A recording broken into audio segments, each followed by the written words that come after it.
Good morning and good evening. Welcome to SCAF ICA second installment workshop. I'm Sanat, I'm the chairman for SCAF, and with me I got Megan from one of the director from ICA.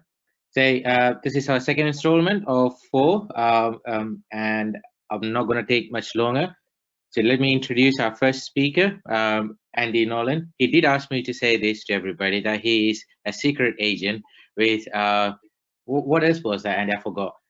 Anyhow, skydiving. That's the one. Yeah.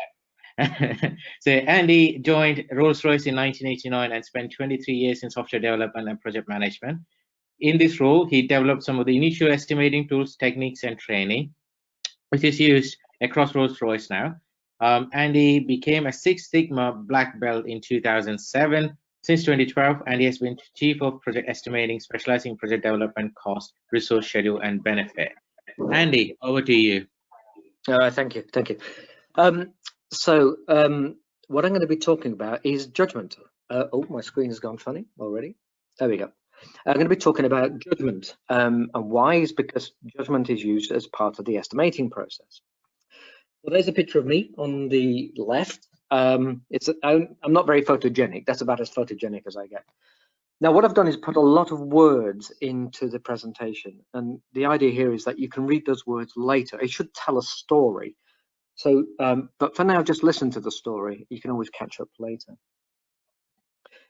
So the research began in 2014 when I began as the Chief of Estimating. I wanted to understand what estimating practices were being used around Rolls-Royce.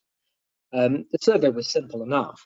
Some of the questions was, what are some of the estimating techniques that you used? And when the survey of 100 and something people came back, it showed that judgment was used by 84% of people. Now, actually, I think that 100% of people use judgment. I mean, we may guess elements of our estimate where we got gaps in our understanding, but as estimating is a skill, a competency, then we're all relying on our judgment. So any profession that pays more money for more years of experience is basically paying for experience and judgment. So in truth, I think the real answer is higher. But we got 84% of people using judgment or claiming to. But when can we use judgment? You know, under what circumstances? Can we predict if judgment is going to be effective or not? So let's do a quick experiment as a team. So if you could find a piece of paper, or you could type this up on your computer, I've got a question for you, and it's an experiment, and you'll need this information later. So have a go at this. How tall is the Great Pyramid of Giza? This is in Cairo. Think of Indiana Jones. And there's some camels down the front there to give you some calibration. So come up with your best guess. Now, when you've made your guess, what I would like you to do is score your confidence that your guess is reasonably close to the truth, the real answer, according to Google, where 0 is no confidence at all, not a clue. And 100 is you're absolutely certain, you're very close, if not got the perfect answer, okay? So you've now got 2 numbers, your guess in height, and then your guess of your confidence, okay? So let's look at the results. So the actual answer, according to Google, is 139 meters. I've put feet on as well. Some people think in feet. Now, I've asked thousands of people this question over the years and got a whole range of answers, as you might expect. So looking at the lowest answer, it was what, 6 meters? So 20 feet. By the way, my house, according to that person, my house is bigger than the Great Pyramids of Giza, which I'm very proud of my house, all the way up to 20,000 meters. Now, just to give you a clue, 20,000 meters means that the first person into space was an Egyptian, okay? And they were holding a 3-ton rock as they did it. Okay, so the 2017 research was to see how good we were at judgment. And they were given a whole range of questions like the height of pyramids and buildings and structures, the populations of countries, the length of rivers, anything I could get my hands on, really. So they were given these questions. And then for each question, they were asked to score their confidence. 0 means no confidence, and 100% means they were certain. Okay, in the end, I got 3,760 responses. So on this graph here, horizontally, you can see the confidence, 0 to 100, and vertically is the absolute error. So if someone underestimates, I simply invert it to turn into a positive number. And you see what a near perfect correlation. The R-squared correlation is 0.8, saying that the error of someone correlates to their confidence. As people are more confident, they tend to make less error. Now, this is kind of good news. You know, when someone asks you a question, when you're sure of yourself and you're confident, you're more likely to be accurate. When you're less sure of yourself, you're more likely to be inaccurate. So what it's saying is that on the whole, people are reasonably good at knowing when they know and when they don't know something. So let's look at the next slide.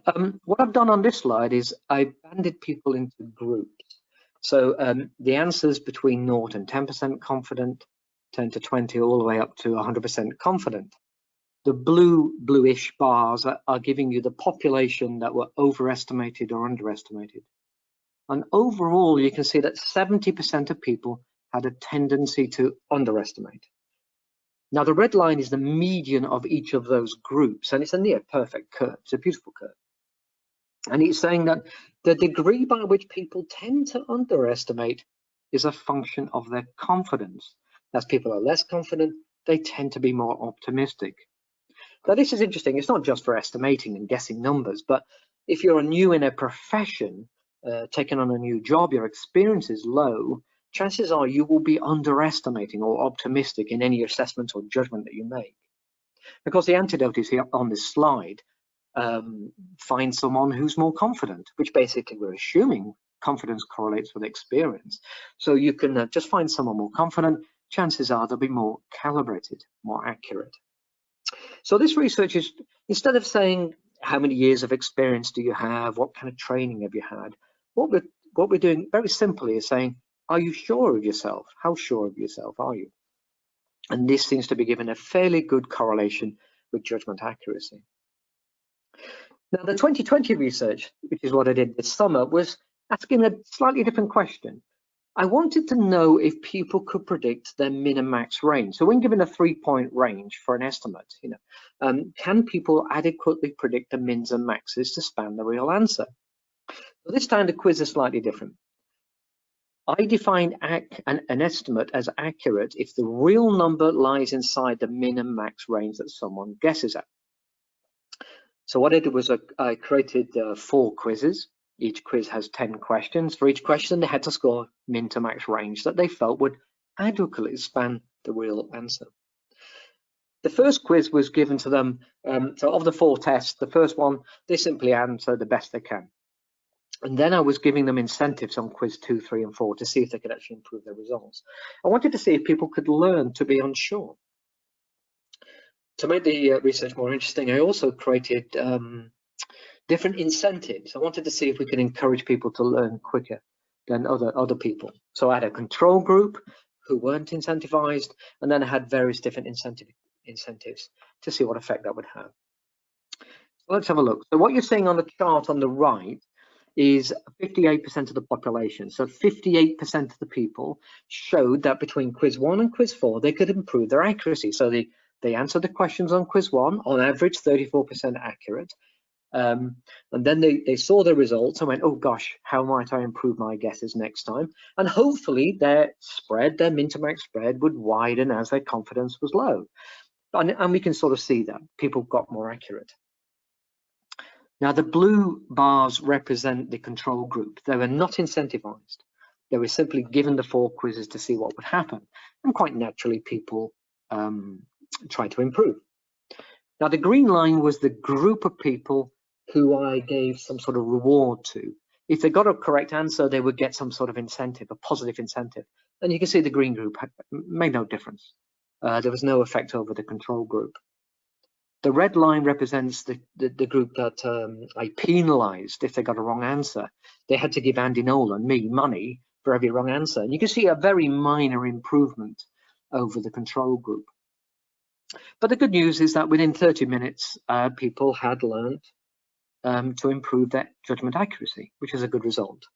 In all my experiments, we found that self-calibration around judgment, it tends to be quite quick. And you can improve very quickly. Now, whilst 58% of people did improve, the interesting thing is that 42% did not improve. And you can see that little sub-chart showing it at 42%, flat lined right across. Again, you can see the incentivized groups are slightly better than the control group. What I've concluded, I've got no proof of this, it's just my belief, is that a whole of our life we've been encouraged to be precise. People would rather be precise than accurate. People are being rewarded for being precise. And they found it very difficult, even when they were seeing their answers as being inaccurate, they found it very difficult to widen their ranges. So instinctively, they could not do it, but many people could. So what we've got a problem here is we've got quite a lot of results here, but what do we do with all this information? But before that, let me give you a summary. So 70% of people had a tendency to underestimate, and it turns 66% of the population typically underestimated their min to max range. They were too precise. So I would conclude that most people, when relying on judgment, are precisely wrong. So we need to find ways to improve this. Right, let's do another practice session. So again, write down your answers. I want you to write your answer down, the best answer you could come up with, and then I would like you to write your confidence 0 to 100. This time I want you to estimate how tall that tower is. I think it's called Elizabeth Tower in London, the Houses of Parliament. It's the one that holds Big Ben. Okay, so come up with your guess. I'll give you a second to have a think. Okay, let's assume you've done that. Let's see what the answer is. Oh, 96 meters. Okay, now I've asked thousands of people the same question. Let's see what they've come up with. So the range is everything from, looks like 10 meters up to 15,000 meters. By the way, Everest, what is Everest? Is it 9,000 meters? Something like that. So 15,000 meters, well, it's not space, but it's a good attempt to get there, okay? This is why we have to be careful about judgment. Okay, the wisdom of crowds. So this was invented by a gentleman, an English gentleman, back in 1906 called Sir Francis Galton. His lifetime work was to prove that the common folk should not be given the right of voting. Now, with all the politics going on around the world, you might actually agree with him. In Plymouth in 1906, they were trying to guess the weight of an ox, a cow. And 800 people made a guess, and nobody got the right answer. But when he plotted the data, he noticed that the median guess was within about 0.5% of the correct answer. So in far from proving his theories, he actually disproved them. He showed that there was wisdom in a crowd.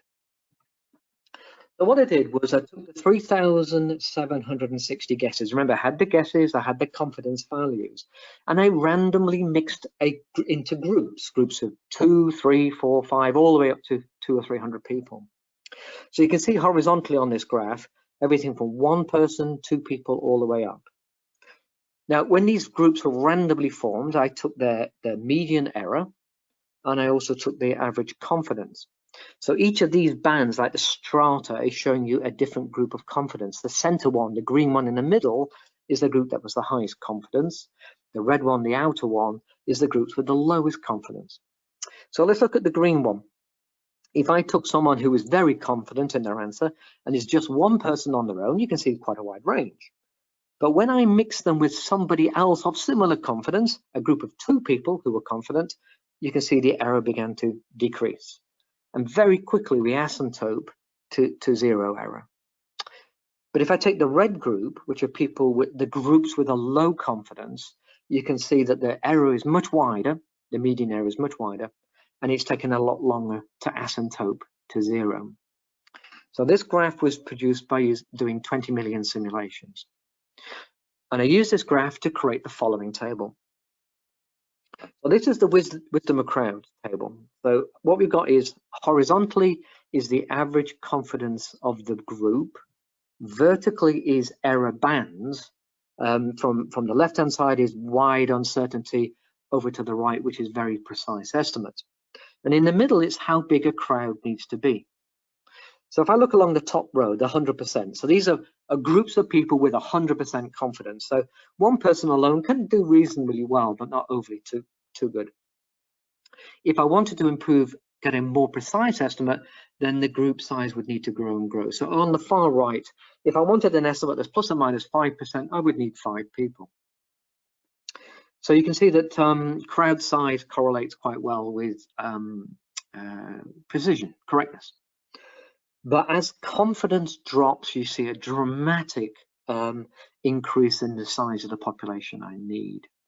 Now, we do use this. So, for example, we may get a team together if we forced a guess. So they use it in things like decision poker in Agile. You know, you get a team of people together, you make the best guess you can, you can take the average confidence, look up, and that will give you a plus or minus range for your estimate. Now, we use those plus or minus values. You remember earlier I said that we're particularly bad at predicting our plus or minuses, our min and maxes. Well, we use these top values to help guide us. In fact, this whole thing has been programmed into an Excel tool to make it very easy. And another example is when doing surveys. You know, we were trying to understand the system. They were going to interview thousands of people, do a survey. I said, well, naturally, no, you don't need too many. Just pick off 20 people who are reasonably competent in the system. Look along this axis, we can trust the results. The extra thousands of people would not change the conclusions from the survey. This chart is 95% confidence interval, so there is a 5% chance that you will lie outside the range. You do get the odd occasional crazy result, and I'll explain why in a minute. Now, the problem is you might not have a group of people. You may not be lucky enough. You may be working alone. So what else can we do? So we came up with this concept of calibration. So let me explain. So we've been able to show that estimate judgment error is correlated with confidence. So when people are making a guess, they're guessing at the number, the thing they're guessing at. They're also guessing at how confident they are in that number. There's two things they have to guess. As the two seem to correlate, well, how good are people at judging themselves, that they're confident or not? So I wanted to invent a very simple way, to determine if people knew themselves. Were people calibrated for their own capabilities and competencies? I picked a lot of this work from a guy called Douglas Hubbard, W. Hubbard. He does quite a lot of work on this. There's quite a few YouTube videos which are where he's tried similar things. So what I did was created a 20-question quiz with yes/no answers. People had to answer those questions, yes or no. They agreed or disagreed with the statements, and then I could measure their accuracy. Then I took their average confidence, and I wanted to see if there was a correlation between their confidence and their accuracy. So let's have a look at that. Well, this is there's 3 quizzes. I promised I'd make these quizzes, all these tests I'm showing you here. I can make them publicly available. So if you'd like to complete the test yourself, you're more than welcome. I'll put them on the Megan is going to put them on the ICEA website, and we're going to put them on the SCAF website as well. So this is the calibration test. You can see 20 questions. So the first question is the Eiffel Tower taller, I can't quite read it, taller than the Empire State Building, yes or no? I've said no, I don't think it is, and I'm 60% confident in my answer. I obviously know the right answers, so these are, by the way, random things. I look at the average accuracy. In this case, it was 13 questions were answered correctly, which gave me an accuracy of 65%. I took the confidence values, took the average confidence, that too was 65% coincidentally after I cooked it. So the calibration factor, is someone calibrated, is when the confidence and the accuracy are aligned, i.e. when confidence divided by accuracy equals 1. In my case, in this example, it does equal 1. And this means I am calibrated. I know when I know, and I know when I don't know. Now, we've done this trial with work questions, non-work questions. We've done it in the Royal Air Force, we've done it in nursing, and we've done it with school teachers. It doesn't matter what question you answer, because it's not the accuracy of the question, the red box, it's the blue one I'm after. Do you know yourself? So here's the results. There was 578 respondents to the quiz. So the green is when people, I've called them calibrated. So you could be 70% accurate and 70% confident, therefore your calibration factor is 1. You may be 30% confident and 30% accurate. Your calibration factor is 1. You know when you know, and you know when you don't know. Now, humble people are where they're actually more accurate than they think they are. So, for example, they may be 40% confident and 80% accurate. Therefore, the calibration factor is 0.5. And bold people are the other way around. These people are very confident in their answers, but their accuracy doesn't match their confidence. So they may be 80% confident, but 40% accurate, which means their calibration factor is 2. So all I've done is taken 1 sigma, plus or minus 1 sigma around the value of 1, which gives me a range 0.8 to 1.2. So anyone between 0.8 and 1.2 is calibrated, less than 0.8 is humble, greater than 1.2 is bold. Now we've identified what personality types I'm dealing with. How does it affect their judgment accuracy? So this is the study of 578 people answering 10 to 12 questions. So there's nearly 7,000 answers on this chart. 3 lines drawn. The green line is the calibrated lines, people who had a calibration factor between 0.8 and 1.2. Once again, we see that confidence correlates with accuracy correlates with confidence, and the R-squared correlation this time is 0.89. We made a slight improvement. Now, if you want to know if you're calibrated, take the 2 questions you've answered, like the pyramids or the Elizabeth Tower at with Big Ben in it. Look at your confidence along the axis. Look at your error. Did you lie above the green line or did you lie below the green line? Now, it's only 2 data points, so don't draw any conclusions from that. We made people do 20 questions before we draw conclusions, but it gives you a feel whether you are tending towards boldness or humbleness. Now, the humble group, remember, they are more accurate than they think they are. They are not calibrated, so certainly not calibrated to themselves. There's an offset. They're actually better than they think they are. And then you can see the bold line, the bold people who are very confident, but their error is very high. And there's a lot of scatter in the bold group. So these people think they know the answers, but don't. Okay. Now, what we've continued to do is research on how these 3 personality types matches into estimating style. So, as you might expect, the bold people have a tendency to rely on judgment. After all, they know the answers. The humble people will not use judgment. They don't trust themselves. So they tend to use data-rich and rich analytical methodologies to estimate. So obviously the humble people take forever to generate an estimate and bold people take seconds. And so we're starting to see all sorts of effects in estimating style. The good news is that we tried we only tried 44 people who were initially uncalibrated, and we found that when we gave them multiple quizzes, they did actually calibrate. So people calibrate very quickly. And once again, if you give people rapid feedback, they do improve very quickly. So here's my conclusions. 84% of people use judgment, but yet 70% of people tended to underestimate, and 66% of people tended to give too precise a range. The wisdom of crowds is a way of improvement judgment accuracy. So judgment accuracy is a function of crowd size and the crowd's confidence. But when working alone, then calibration is important. So judgment accuracy is a function of calibration times confidence. Okay, that's the research. But you will find we've had posted previous presentations on the SCAF website. So follow the hyperlinks, you can gather more information. All I've done today is given you an appetizer, a tasty treat, just to whet your appetite. So one last quiz before I finish. How tall is the Eiffel Tower in Paris? Just make a guess. Okay, I'll assume you've made your guess. The actual answer is 300 meters. We've had answers everywhere from whatever that is, 30 odd meters, right up to 50,000 meters. So I'll give you a hint. 50,000 meters means 6 million people a year have made it into space. Okay, any questions? We don't have any questions just yet, but I will say, having in college, when I took the cheap route and walked up the Eiffel Tower, it certainly felt like I was walking into space. Everyone, you have the opportunity to send us your questions. If you would like to do so while Christian's speaking, we can, of course, turn it back to Andy if your question is for him. Here we go. Fascinating. Question asker, why don't you unmute yourself and go ahead and ask your question? Oh, hey, Andy, this is Christian. So I had a question. So in your chart, looking at the different methods, you list wisdom of the crowd and multiple estimates next to each other.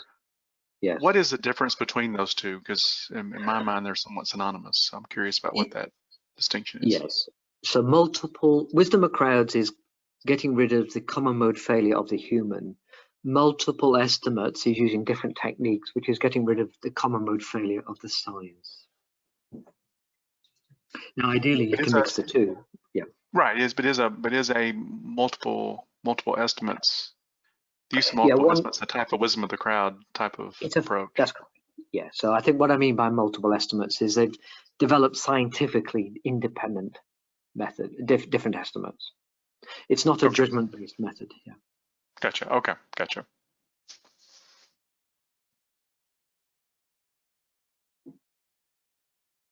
Once again, go ahead and send us your questions for Andy while we go to our next presenter, whose voice you have just heard, Dr. Christian Smart from Galarath Federal.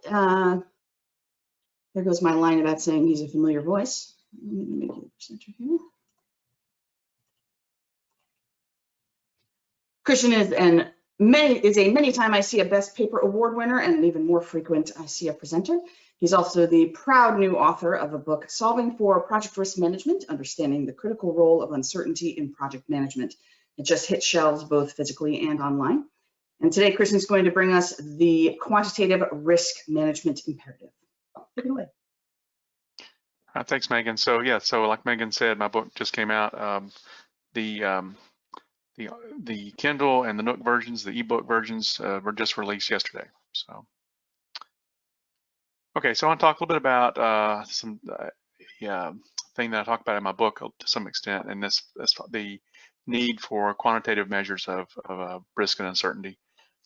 Some motivation for risk and uncertainty. The median is not the message. A single number does not suffice in the face of uncertainty. So Stephen Jay Gould, who was an eminent paleontologist, evolutionary biologist, and writer, he was diagnosed with a rare form of cancer in 1982, and he was told he could expect 8 months to live. So being the scientist and data analyst that he was, he did some research on that to kind of see what the data would tell him. And, you know, as Edward Deming said, "In God we trust, all others must bring data." So he decided to not take that at face value and do some research on his own. And he discovered that the 8 months was a median. And the results were skewed, right? So the results have to be skewed to some extent because there's no way for it to be negative.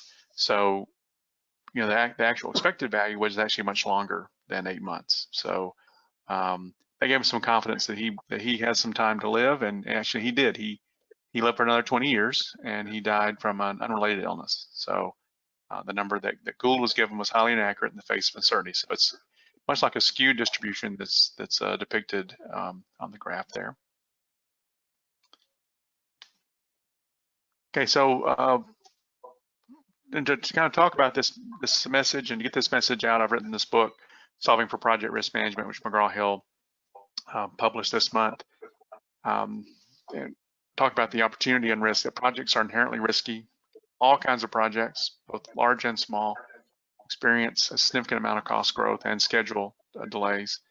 This is strong evidence that there is not only risk in these projects, but a lack of proper risk management. Unfortunately, risk is often considered to be just another four-letter word, but really we don't need to try to avoid risk, but we need to try to understand it. And the best way to understand it in many cases is to do a quantitative assessment. And that's particularly true for cost and schedule uncertainty. We need to conduct quantitative cost and schedule risk analysis. But the application of those methods is fraught with obstacles. And this presentation, I'm going to talk about one aspect of the book, which focuses on the need for quantitative risk assessment. My book, which you can, there's a link there, you can actually read chapter 1 for free. Take a look at the book.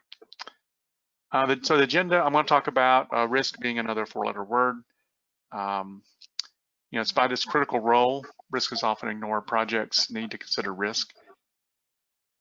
And averages are not sufficient either. So averages are not sufficient because, and we're going to provide an example from the sport of baseball. We'll talk about quantitative methods are an imperative, not just a nice to have. Qualitative methods tend to underestimate risk. Judgment also tends to underestimate risk. Andy's excellent presentation touched on this briefly. He talked about how when we assess our uncertainty, we tend to underestimate it by a significant amount. So that's been found over the years by other researchers as well, including Ed Capon in the oil and gas industry. Douglas Hubbard, I think, also touches on it. You mentioned Douglas Hubbard, who's an important thinker and writer on risk. So people tend to underestimate risk.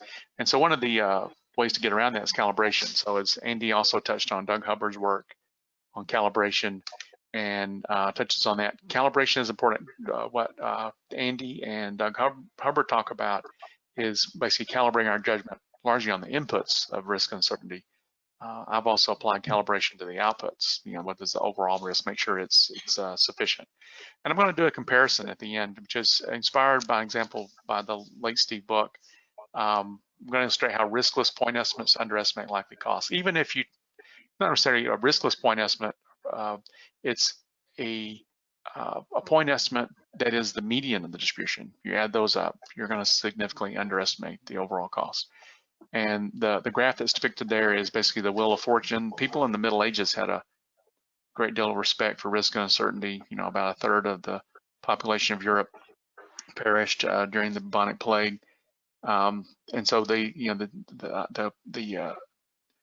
ebb and flow of fortune was depicted by a wheel. The Roman goddess Fortuna turned the wheel, and so the ups and downs. So that's a medieval piece of art there. And as Sam Savage says in his excellent book, The Flaw of Averages, plans based on averages are destined to be behind schedule and beyond budget. So we'll talk about these issues. So here's kind of the track record of cost and schedule. It's legacy of disaster. So if you think you work in on hydroelectric projects, that you're the only group that experiences that, no. If you work in NASA and defense projects, you're alone now. All these projects experience regular amounts of cost growth and schedule delays. NASA and Department of Defense are right in the middle of the road. So the Olympics are the worst historically in terms of cost growth. Historically, before 2020, they had never experienced schedule growth, but because of the pandemic this year, the Summer Olympics has been delayed by a year. So that data there was kind of prior to that. It's common across all types of industries. Even you think roads would be fairly simple, but even those experience quite a bit of cost growth and schedule delays. It's very frequent, occurs a lot of the time. It's high, so the frequency of doubling, that's the frequency of doubling or more. So for example, NASA and defense, 1 out of every 6 projects doubles or more in cost. That's very important in terms of risk because it really makes this hard for us in terms of the judgment aspect and the uncertainty aspect in terms of rationalizing. It makes us hard to understand it. So it's quite extreme. So that occurs on a regular basis. Cost and schedule growth occur for a variety of reasons. Optimism. Jim Jones was an infamous cult leader, and his followers committed mass suicide by drinking a cyanide-laced Kool-Aid. So, I liken optimism to be a cult within project management, so much so that you need to say, don't drink the Kool-Aid when it comes to combating optimism. There's a misalignment of cost, schedule, and technical characteristics that leads to problems. It's like a 3-legged stool. All 3 have to balance. There's errors in estimation, tend to underestimate inflation, do a bottom-up estimate. There's a lot of, oops, I forgot this. There's those types of things never tend to overestimate. You always tend to leave something out. Moore's Law, there's an exponential growth in technology over time. And many of these projects take a decade or longer to complete. So you either have to continually update your requirements or you risk being obsolete on delivery. And there's also the black swan problem. There's unexpected, rare, improbable events that tend to occur. The terrorist attack in 9/11, the sinking of the Titanic was something of a black swan. People thought that a ship like the Titanic was unsinkable. Is pretty much, but there's those kinds of things, and some of those things are kind of hard to prepare for. Black swans are are difficult to prepare for. Okay, some examples. James Webb Space Telescope, next generation space telescope. It was highly complex, but leadership was optimistic. Initially planned to cost $1 billion. It's already over 10 billion, and it hasn't launched yet. It's not planned for launch until next year. The flood prevention program in Venice. You know, Venice is a beautiful city in Italy with hundreds of canals, and it's kind of marks its distinction, but its proximity to the GNC also makes it prone to flooding. And it has quite a bit of flooding, and they've started a project around 2000 to prevent the flooding. The problem is it's taken so long that it's already obsolete because they had planned for a certain level of sea level rise, and the forecast for climate change have already increased that, so it's already obsolete. It hasn't been finished. It has had significant delays and a significant number of issues with cost growth. One of the most notable was there was a corruption scandal. Some of the local leaders were taking bribes, and that put a halt to the project for a while, which of course that led to a cost increase. And it's actually planned for completion next year. It has been proven to be somewhat operational in a limited mode. It did prevent some amount of flooding. So it's not a complete waste. It has been able to do some flood prevention for the city of Venice. That's in contrast to the California high-speed rail. It's originally designed to link Los Angeles and San Francisco, but they've had to, because of a series of cost overruns and schedule delays, the state of California has had to de-scope it now. So it's only going to connect 2 smaller cities in between those locations, which is parallel by a major highway. So they're spending over $10 billion to connect 2 smaller cities that's parallel by a major highway. Even with a high-speed train, if they ever get a high-speed train to connect those 2, it's only going to save an hour-and-a-half drive and make it to a 30-minute drive. So it's a mega project that's largely a mega waste. The poster child for cost growth and schedule delays is probably the Sydney Opera House in Australia. It was a spectacular success in terms of it was kind of a landmark in Australia. However, it was a project management nightmare in terms of cost growth and schedule delays. Initially planned to take 4 years, it took 14. Initially planned to spend around $7 million in Australian dollars, the local currency. It cost over $100 million by the time it all was said and done. A lot of problems were in the planning phase, which often occurs. It's one of the things you see in terms of where the most risk is in the early planning stages. If you don't have good plans in place, you're going to set yourself up for failure, and that's what happened here. They started construction without a detailed plan in place. There was an architectural competition to do the design. It was a beautiful design, but they went ahead and started construction just based on this architectural concept. There was never a single project manager. The architect worked with the construction team in sort of a collaborative concept that violates the principle of the unity and a chain of command. That's always leads to problems. So it had a lot of issues. It was eventually successful. And it's a beautiful building in Australia. I'm going to talk just a little bit about 2 terms here that we use: uncertainty and risk. Uncertainty is the indefiniteness about an outcome, and risk I'm going to define is the chance and consequence of bad events. So uncertainty includes the opportunities for savings. Risk is or opportunities in terms of time and money. Risk is the chance that the bad things will happen and the consequence that the bad things will happen. There are a variety of different definitions of risk and uncertainty. I choose the more practical side of that. There's kind of 2 schools of thought as I view it in terms of risk and uncertainty. There's the economics side, which is a theoretical side. There's engineering, which is the practical side. The economic side focuses on utility theory, and they try to make a distinction between things you can measure and things you can't. Agree that there are many things you cannot measure. For example, what is the risk that Microsoft would have faced in competing with Apple in the year 2000? Microsoft to some extent missed out on the iPhone. Their phone never took off.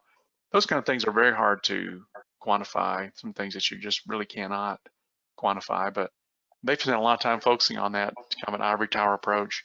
I'm more focused on the practical approach, looking at the things that we can quantify.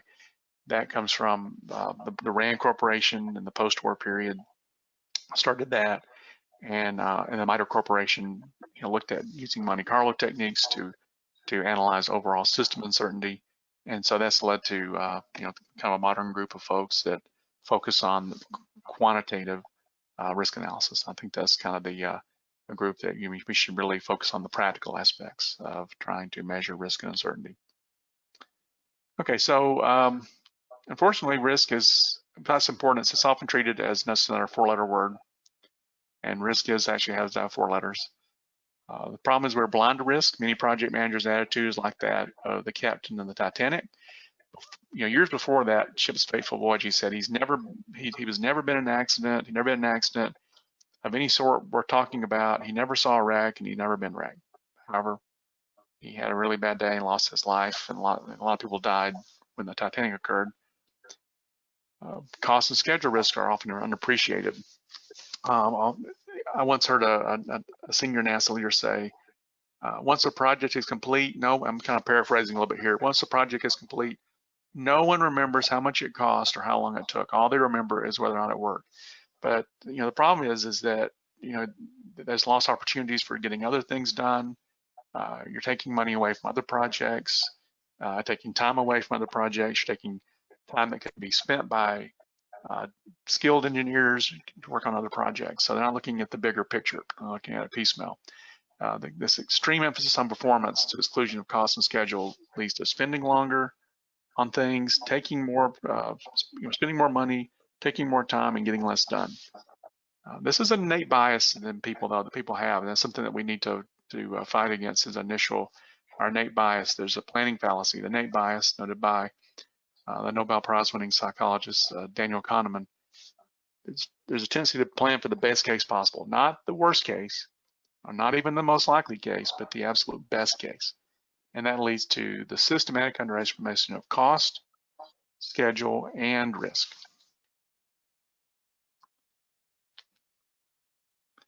Okay, so when we look at uncertainty, we can't just look at averages, though. The example here is the disappearance of the 400 hitter in baseball. That's why averages can be misleading. We have there a graphic of a normal distribution, which applies to baseball statistics, for example, not as much to cost, but it applies to baseball. I prefer to think of it as the Gaussian distribution, just because the normal distribution when it comes to a lot of other applications is not so normal. But we can look at baseball statistics, and you've got 2 different normal distributions there. One with a wider range, the dash curve has a wider range of uncertainty than the blue curve, which has less uncertainty around it. What we see over time, we look at baseball statistics, is the uncertainty has decreased. So the dash curve was earlier eras in baseball, and then the blue curve, the solid line, is more modern eras where there's more modern eras, but there's less uncertainty, less standard deviation around the batting average. So batting average, basically, for those of you, I guess just folks in the UK may not be familiar with this, it's percent of plate appearances, not counting reaching base by a walk or being hit by a pitch. The mark of outstanding hitter in baseball is a 30% mark or better. So that's often written as 300.300, which I call 300. The 400 hitters decades ago, so going back now, basically almost 80 years and longer, the best hitters occasionally hit 400 or better in a season. The last player to achieve that feat was Ted Williams in 1941. That's him depicted there in one of his baseball cards from that period. The average batting average has stayed relatively constant over time. It's around 0.275. That's kind of the average over time. But what has changed is the standard deviation. That's decreased significantly. So the chance of someone hitting 400 or better during the 1940s was about 1 in 40,000. So Ted Williams was still very remarkable and very outstanding, even by today's standards. So it's very unlikely for someone to hit 400 or better. But the chance of someone hitting 400 or better now is around 1 in 125,000. No one has done it. I think I think over the last 10 years, the highest batting average was reached this year. It was around 360. 0.360 or 36%, and that was partly influenced by the fact that there was a shorter season, so the standard deviation actually was a little higher this season. and there's a much shorter season, only 60 games because of COVID versus 160 games usual. So the point here is that we need to consider more than just the average. There's a lot more to the story than just looking at an average. So we have to look at the probability distribution, which the uncertainty is best represented by a shape, not a number, but a shape, and those shapes are probability distributions. That's my next, okay. So, and this is, I want to talk a little bit about risk matrices, so avoiding the matrix. Risk matrices underestimate uncertainty. It should not be used. I'm not saying that they should never be used. It is good and interesting to look at from a technical standpoint, because you can look at what are the things you should focus on, because what you have is you have a two-dimensional matrix. The x-axis is the likelihood of occurrence, and the y-axis is extent of damages. So as you move to the right and to the top, you go from things that are relatively low risk and low consequence to things that are very they're likely to occur with a high probability and a very high consequence. So you move from greenish to yellowish to red. So like a stoplight almost, a traffic light, green, yellow, red. Red is being really bad. So it's not necessarily bad to get a visual depiction of what are the risks that are really going to hurt us. But it's not enough. It tends to underestimate risk. And it's like the judgment-based approaches that Andy talked about in his excellent presentation. The judgment-based approaches tend to underestimate risk. So it's significantly underestimated. So there's numerous studies that have been done that show that the risk matrix approach underestimates risk. I kind of view it as a quasi-qualitative. Even when you quantify the things and you put numbers here, it's kind of a quasi-qualitative method. We really shouldn't use them as our only tool in risk. We should use true quantitative techniques. There's no excuse. There's no getting around quantitative assessment of schedule and cost. Okay, so like I said, uncertainty is a shape. And here are four commonly used probability distributions. The Gaussian, the normal distribution is commonly used, but it's not applicable to cost and schedule for two reasons. One is skew. More things can go wrong than go right. You can't be cheaper than free, so you can't go below zero, but you can, there's no theoretical upper bound to cost. Same thing with time. You can't go, there's no time machine, so you can't go backwards in time, but so you can't, there's some lower bound to time, but there's no upper bound. So these things tend to be skewed, and that's one aspect of that. Fat tails is a separate aspect. The fact that there's a lot of bad things out there that can happen. There's the triangular distribution. It's simple, but often it's too simple. It has no tail and can only model limited range. So it can only be used in certain limited situations where you know that there is no possibility that something can't be higher or lower than a certain amount. The log normal is better because it can model skew. It can model fat tails up to a certain extent. It's often in between thin-tailed and fat-tailed distributions, truly fat tails, extremely fat tails. Then there's a Pareto, which is the 80-20 rule. If you ever think, okay, well, only if you ever work in an organization, say, well, 20% of the employees do 80% of the work. If you ever notice that, that's the 80-20 rule, or that kind of thing, or maybe 80% of the problems are caused by 20% of the employees. That's the 80-20 rule. It's to be used to model extreme risk. So extreme risks are things like anything that deals with money. Often you see extreme risk. Income. So that's what the graph there is, income. That graph, and the Pareto is best viewed to this kind of graph rather than looking at the uncertainty distribution. This kind of graph here is showing for 2016 the adjusted gross annual income in the U.S. And then you have the percent exceeding a given level on the y-axis. This is a log-log plot. It follows a straight line. If incomes were to follow a normal distribution, that curve would tail off, and there would basically be no one in the U.S. that made more than $10 million in a year, and hardly anyone that made over $1 million. But you see that around a lucky 0.1% of the U.S. Citizens in that year, tax filers, made $1 million or more in that year. So there actually is some of that. Same sort of thing applies to wealth. If you were to look at, for example, how much does Jeff Bezos make compared to what any of us make? It's a huge amount, something that really can't be modeled by a normal distribution, but actually is very accurately modeled by a Pareto distribution. Okay, so I'm going to talk. This is an example inspired by Steve Book.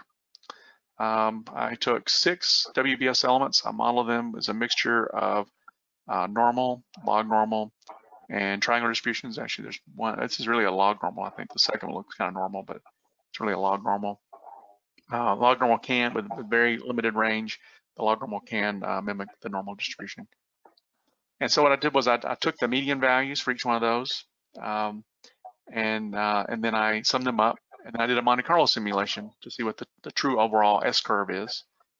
And when you add all the medians up, the overall confidence level is at the 20% mark. So the confidence level being here, the cumulative probability. Basically what that means is it's of 20% probability. It's $300 million here for the sum of all these. That means that there is only a 20% chance that the actual cost will come in at or below that amount. So you started out funding each individual WBS element at a 50% mark, which means there's a coin flip toss, whether you'll come in over or under. Then you add all those up, and you actually are at a very low confidence level. So just taking even the middle points of the distribution and summing them up leads to a very low confidence level at the total system level. So there's really no excuse. There's no getting around doing a full up uncertainty analysis. Just taking averages and adding them is going to lead to significant underestimation. So any kind of what we call a point estimate, which could be a riskless point estimate or even just a point some point on the distribution, it doesn't really give you a good sense of what the overall uncertainty or the overall confidence level of your total system cost will be. So, point estimates, I like to say point estimates are pointless. They don't really tell you anything about the overall confidence level for the system. A similar idea applies to portfolio analysis. Imagine instead of these being individual work breakdown structure elements or cost breakdown structure elements, whatever terminology you use, if you fund individual projects below the mean, you're going to result in a negative portfolio effect. So imagine these are actual projects here. You still need to do portfolio analysis here. Now, most people don't. My experience, did a presentation or did a survey, and 80% of the respondents said that their organization did not do portfolio level analysis. I think Dale Sherman's associated with SCAF. I think he's one of the ones advocating for that, to his credit. But there's no getting around doing portfolio analysis. If you don't do portfolio analysis, you're going to have a good sense of what the overall portfolio level risk is. There's no getting around it.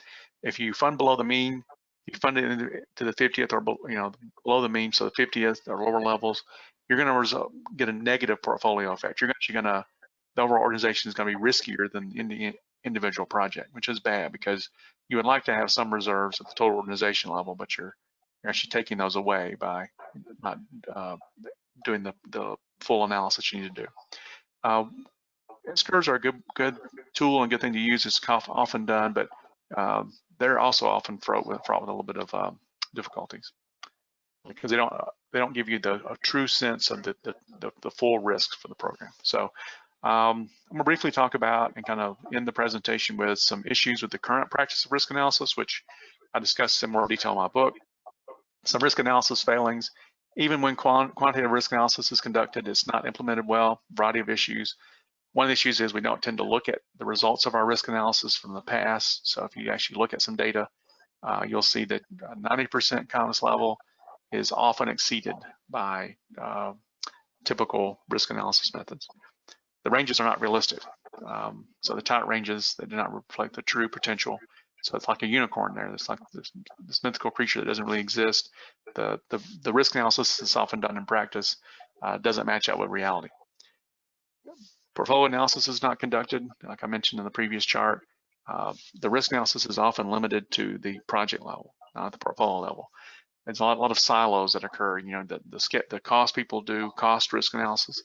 The schedule people do schedule risk analysis, but it's best done jointly to really understand the interaction between cost and schedule uncertainty. And we also need to move beyond risk curves. There's useful information in S curves, but it doesn't provide critical information about the tails. There's old maps, used to depict dragons or sea serpents or monsters in uncharted territory.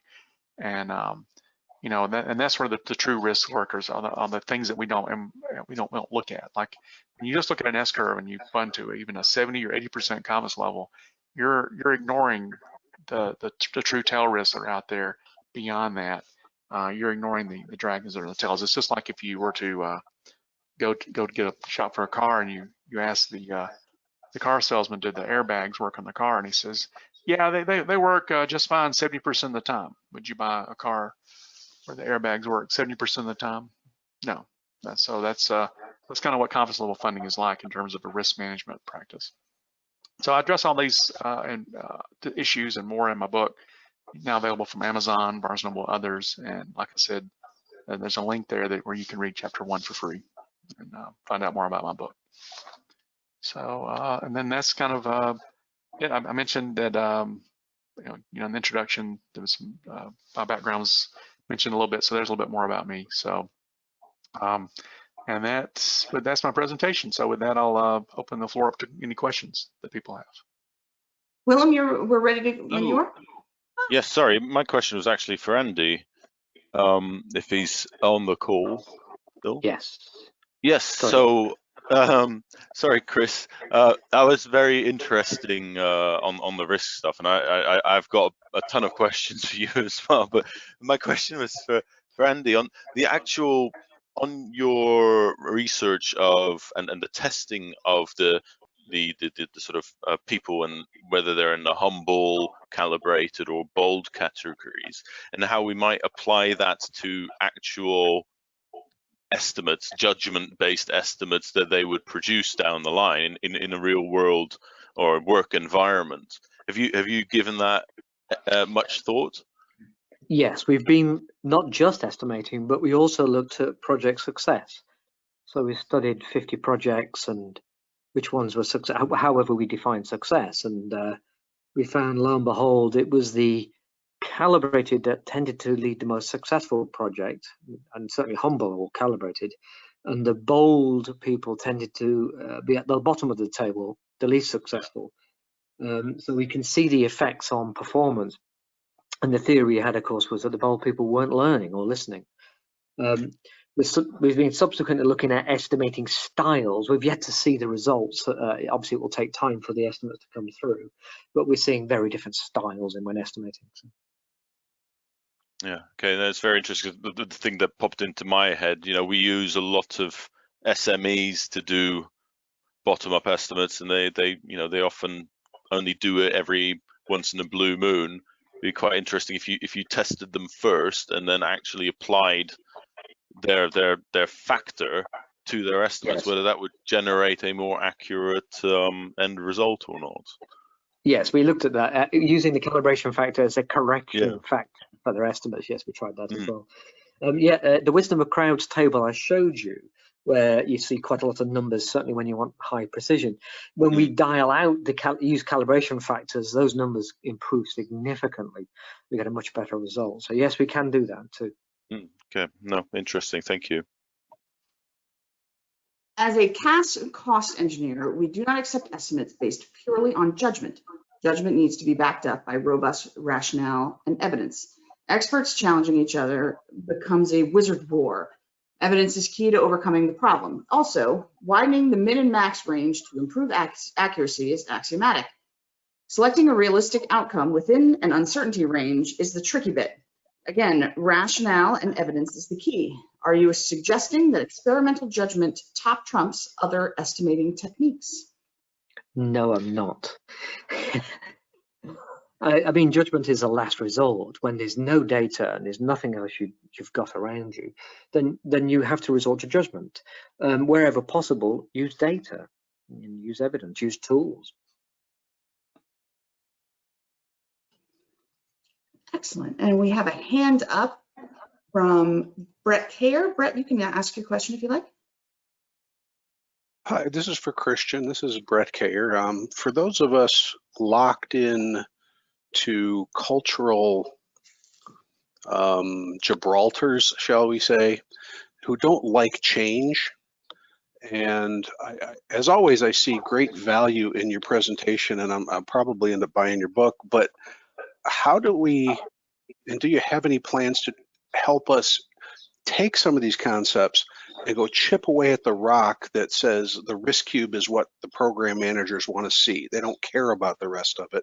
We can't get support to go do the quantitative analysis that's required for some of these things.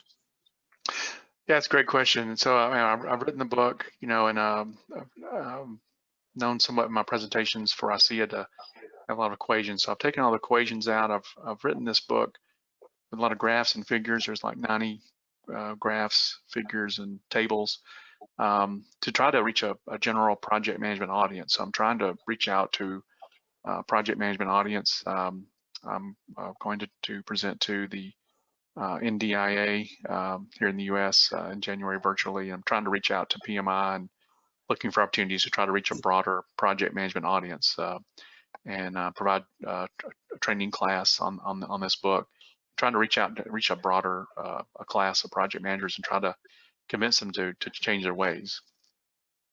That's a great question. Super, thank you. You're welcome. Thank you, and thanks everyone for asking your questions. If you have a question that you either didn't get to or were a little shy, you can of course reach out to our speakers. Their contact information was on, both of them had that on their presentation, but of course, if you can't, you don't have it, you can reach out to ICEA or to Sanath at SCAF.